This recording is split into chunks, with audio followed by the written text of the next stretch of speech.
Judge your success by what you had to give up in order to get it. When we feel love and kindness towards others, it not only makes others feel loved and cared for, but it also helps us to develop inner happiness and peace.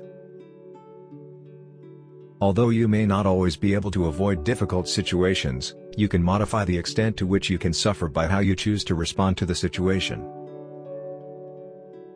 Sometimes one creates a dynamic impression by saying something, and sometimes one creates as significant of an impression by remaining silent.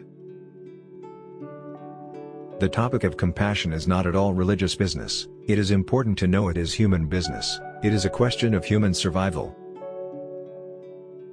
Give the ones you love wings to fly, roots to come back, and reasons to stay. People take different roads seeking fulfillment and happiness. Just because they're not on your road doesn't mean they've gotten lost.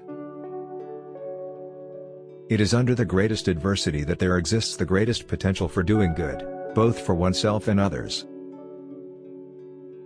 The more you are motivated by love, the more fearless and free your actions will be.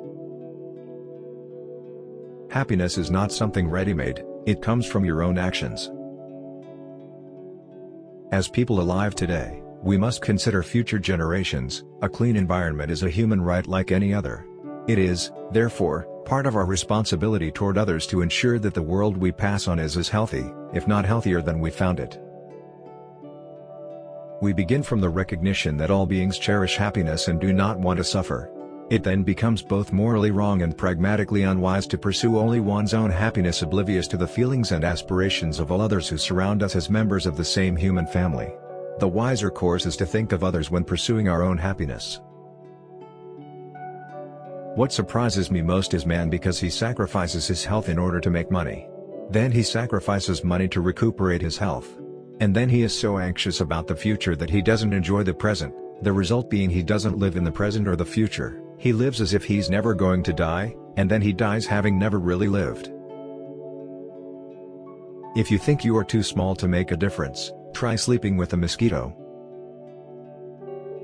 Time passes unhindered. When we make mistakes, we cannot turn the clock back and try again. All we can do is use the present well. Those who have little interest in spirituality shouldn't think that human inner values don't apply to you. The inner peace of an alert and calm mind are the source of real happiness and good health.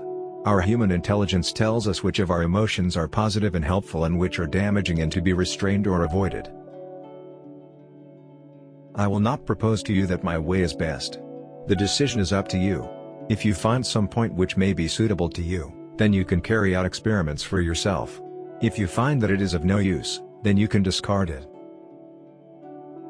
Inner peace is the key. If you have inner peace, the external problems do not affect your deep sense of peace and tranquility. Without this inner peace, no matter how comfortable your life is materially, you may still be worried, disturbed, or unhappy because of circumstances. You must not hate those who do wrong or harmful things, but with compassion, you must do what you can to stop them, for they are harming themselves, as well as those who suffer from their actions. There is only one important point you must keep in your mind and let it be your guide.